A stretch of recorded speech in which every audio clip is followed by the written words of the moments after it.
Hello, everyone. This is Dr. Mummy Budgets coming back to you again with another video. It is January 2020, therefore, it is tax preparation time.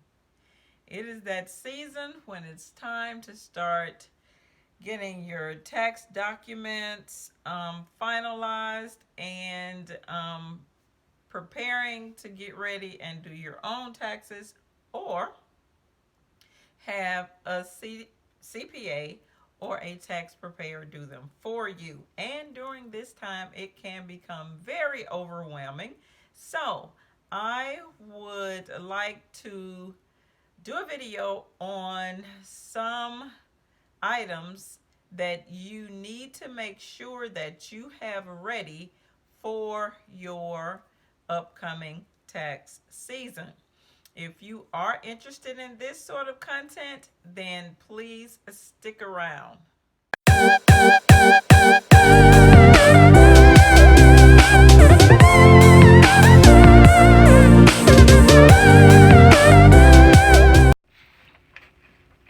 Okay, everyone, I am back, and today I would like to discuss the tax preparation season. Be it whether you're going to have to pay taxes this year or if you may get a tax refund. Whatever the case may be, a lot of people seem to think that this time of year is overwhelming. But I want to leave you with a few pointers that I personally use. I've been using them for years. They work for me. You can kind of adjust my process and my strategy and just kind of make it fit better for you. But I'm here to give you a few pointers as to what I do. First thing first, I know that normally during the tax season, I'm going to get my taxes filed. I have someone to prepare my taxes because I have, as you guys know, real estate. I have a small business. Then I am a online professor. So, you know, those type of professions, plus I have my regular corporate job, they do require a little bit of taxation that's done a little differently. Different forms are used and that type of thing. So I just try not to bother with it. Can I do taxes? Yes, I can. But I just choose not to do that because of the business, small businesses that I own. That portion of it, I choose not to mess with it. Okay, so this is what I do. I normally go to my tax preparer somewhere around the first or second week, maybe the third week of February. Because remember, you should have received all your tax forms by January 31st of every year. All tax forms should be to you via email, some other form of electronic, through your bank, through your regular mail, however the case may be. You should receive all your tax documentations by January the 31st. That's first thing first.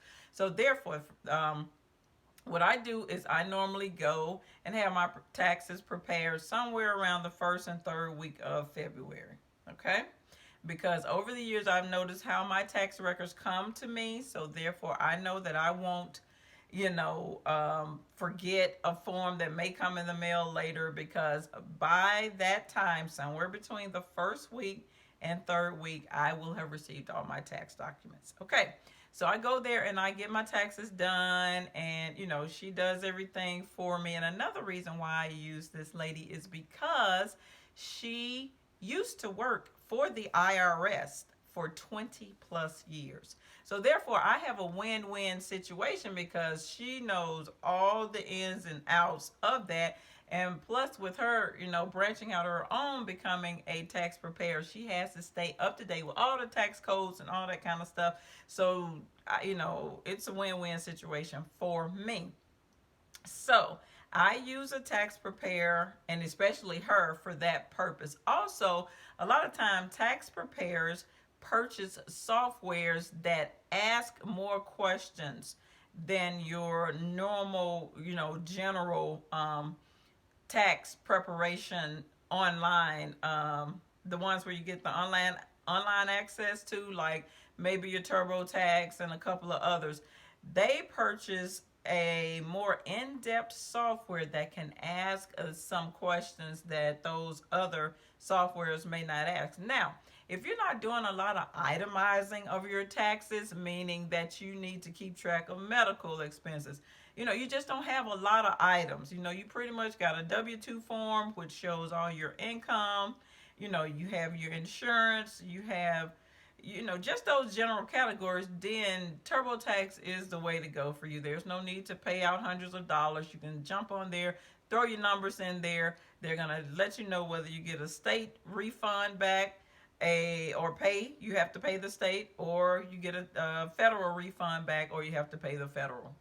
So that's basically it. So yes, but for me, I have a lot of different items that I have to go through. So would prefer to go to her where she has this more detailed, complex software that can ask all the right questions and any additional questions catered to my situation.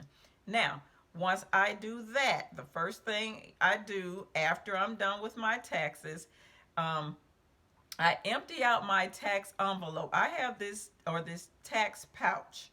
That's basically what I use there. It's a zipper type little small pouch. I will show it to you because I'm going to come back on here with another video showing you exactly how I categorize and section off all my receipts in that thing. You'll see that black pouch.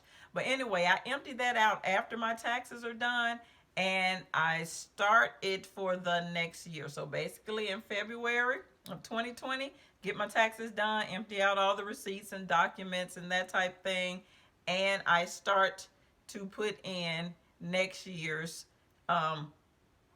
information. Actually, what I should have said is the papers that are in there now, we know they are for 2019 and back. So as of January of this year, if I get anything that's for the 2020 year, I start to put it into that black pouch. No certain way that I put them in. Any kind of receipts that I accumulate during that year, I just stick them in there. Now, this time of year, which is now, my pouch is full for my 2019 documentations. I will sit down, go through, categorize all those, and get them ready for my tax preparer in February. So that's the process that I use. Can you adjust that? Yes, because you can basically probably put in envelopes for each category that I'm going to go through here today. You can label an envelope and put them all inside of your one big envelope or your one pouch. And as you get a document, stick it in that envelope. And see, that will make it much easier when it's time for you to have all your documents together. When it's time for you to tally up your totals for each one of those categories, you'll have it there. But I tend to do it all during the January 31st up until that time when I go get my taxes prepared. So now, I'm going to start to try and get all my information and all my documentations categorized so that I can file my 2019 taxes. So let's jump right into these categories. I do have a little cheat sheet here with the categories written out. I'm also going to leave a picture of the tax categories here just in case you want to take a snapshot of it. But this is kind of how it looks. And it kind of gives you an overview of the categories that you need to kind of keep in mind. Will you have all of these categories? You may or may not. Will you have a few more? You may or may not. But I just wanted you to kind of see that. I will take a picture of this and attach it to the end of the video so you can have it. So let's get into this real quick. First category is income. Okay? That is a category. These are items that you should be categorizing and preparing for your taxes. So under the income, you're going to have items like your W-2 forms. You're going to have forms like your 1099 forms. Like, for example, that's the form that you get from an employer that does not take taxes out of your pay. That's a 1099 form. You also may have taken out a retirement or 401k loan or withdrawal, that's considered income. So you will also need that form. Those 1099 forms, W-2 forms, 1098 forms, you need to look for all of those and see if they apply to your situation. Okay, so that's the first category, income. You want to collect all your income forms. They will be needed when you're filing your taxes. Next one is insurance. Okay, now these are pretty much your itemized categories because remember, they have increased the standard deduction amount that you can take out for taxes, be it if you are someone who's single, married filing jointly, head of household. There's a certain um, standardized deduction amount for each of those categories. You need to go on the IRS website and see which one you fall in. Now, they're going to give you a number. For me, I think mine is somewhere, I'm filing head of household around $18,000. If all of these items or categories that I'm going to explain do not tally up to $18,000, it's going to be better for me to take that standard deduction. I personally don't care for that approach. I want to be able to utilize all these things that I've actually paid into, to help me with my taxes, but that's another story for another day. So insurance, under insurance is it, you have items like your property insurance, like your mortgage. You have an insurance attached to that. Even if you have rental properties, there's an insurance attached to that. So any insurance paperwork, you want to make sure you keep those items, and because you're going to need those when you get ready to file your taxes. Next is your property taxes. If you have real estate, again, you may have property tax. Well, you will have property taxes on that. If you have a home that you live in, you're going to have property taxes on that. Your automobiles, your cars, your trucks, your trailers, your boats, they have property taxes or ad valorem taxes. That tax that you pay when you're ready to go get your new license plate or your new little sticker that says, the month and the year. Those are taxes. So keep that paperwork. That falls under property taxes. Next category is interest. Any items you think that you have paid, that that you've paid interest toward, for example, your mortgage. There is an interest amount that goes toward for mortgage. Student loans, there's an interest amount that these expenses or debts have principal amounts and interest amounts. All those interest amounts that you pay from those categories are tax deductible. Keep those receipts and wait on that paperwork. Should receive it, like I said, by January 31st. Next one is charities. For example, if you give to Mothers Against Drunk Driving, some kind of police organization, something to help the children, these different hospitals have charitable organizations, your religious organizations, your churches that you give to, all those amounts that you give to those type of organizations are tax deductible. Keep all those amounts tallied up too. Keep a receipt so that you can tally all those amounts up. Now, what else do we have? Oh, there are other, categories. I didn't really know what to put this under, like other itemized items, like for example, medical bills. If you paying a lot of co-pays out of pocket or other fees towards some kind of surgery or anything medical related, dental, vision, whatever, keep all those receipts. Those amounts are tax deductible. Okay. Let's see. Then next is the business category. Now, this is where I say you can do your categories. You actually can make the adjustment either way. Because under business, some of these other same categories do fall, which is your property taxes, your insurance, that kind of thing. So however you want to do it, if you want to label it, let's just say you have a real estate business, you want to put your property taxes, your insurance, all that underneath that category, can do that. If not, if you want to categorize them by the categories that I said previously, you can do that. Either way, you want to make sure that you have all that information at your fingertip for your preparer. Like for example, me, I have real estate.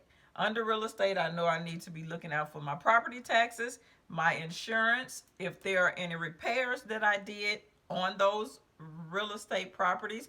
Mine are out of state, so I have to travel to those. So there is gasoline for my vehicle, there is lodging.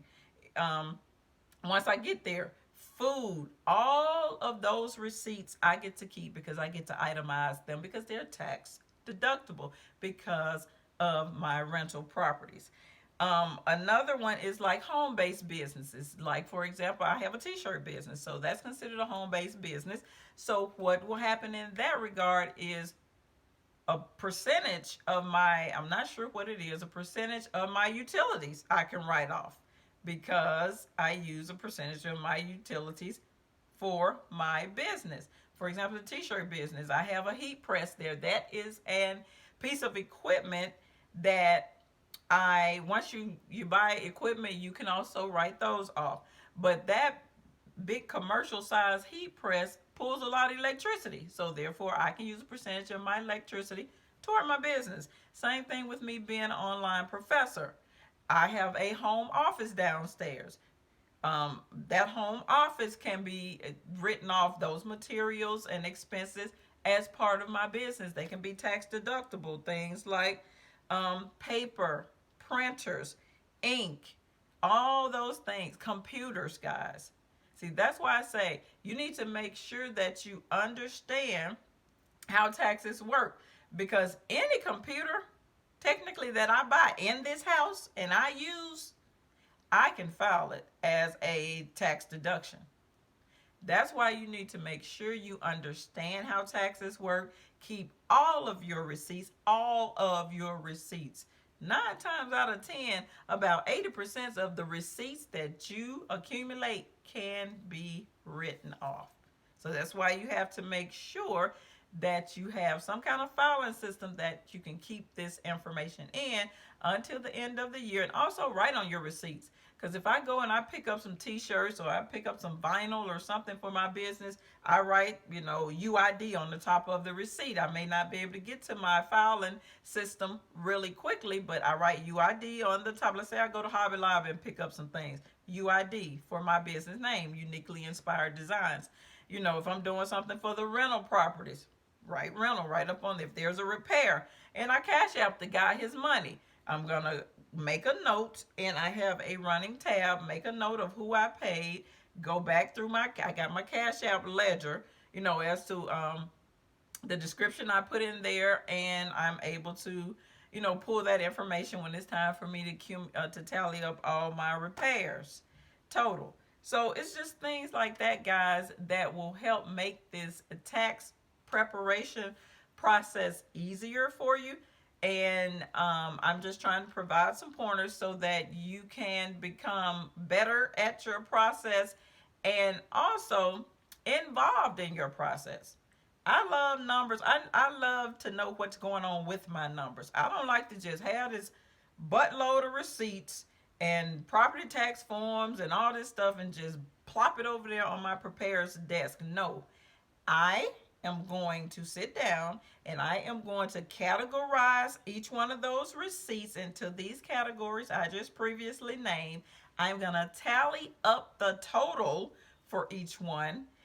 That's when I will take a white envelope, let's just say for the income. Take a white envelope, put all the W-2s, 1099 forms in it, write on the outside what it is, write the total amount. Receipts from food. Let's just say I traveled down to check on one of my rental properties. I'm going to write that out. It's going to say food, $570, gas, $230. All that's going to be in one envelope. Okay? So that way you will have an idea of what's going on when your tax people file your taxes for you or prepare your taxes for you. Because I have caught mistakes, when my preparer was doing my taxes. And that was because I had already tallied up all my numbers, all my totals. I have a total. like for all the interest payments that I made on my properties, everything. I have the total, have them in each in white little envelopes, and I write the name and the total on the outside of each one. So, and then it also helps her out, guys. I mean, I know, we pay them to do it, so we feel they should go through all these receipts and categorize them and total them up. No, I don't have time for that. I'm trying to help her out, and I'm also trying to make sure that my numbers are the numbers and amounts that she get as well. And I just want to stay in the loop. So when I'm there with her and she's preparing the taxes, we move to for example, let's see, the property taxes. I whip out that envelope, give her that envelope. She opens it up. She looks down through the paperwork. She puts the addresses and the names and everything in the system like she need to, and tally it up. Okay, I look at her total. She looks at mine. They match. Bam, we on to the next category. It makes it so much smoother when you're going through that process. So basically, two or three takeaways. It is tax time. You need to be organized with your receipts. It does not have to be overwhelming. Keep all your receipts. If you do not know if the receipt can be utilized for tax purposes or not, keep it anyway. When it's time for you to start categorizing everything, you put in your categories those that you know that are tax deductible receipts. Those that you don't know about, take them to your tax preparer and ask him or her if this is tax deductible. You never know. They may have a slot in their software that can allow for you to use that as a write-off, that receipt as a write-off. So keep all receipts. That's the takeaway. And also, the third takeaway and final takeaway is to get involved in your tax preparing process, meaning tally up all your numbers, look through all your information so that you can be privy and have the knowledge of what your tax preparer is preparing for you. So that is all I have. Let's go back through and make sure.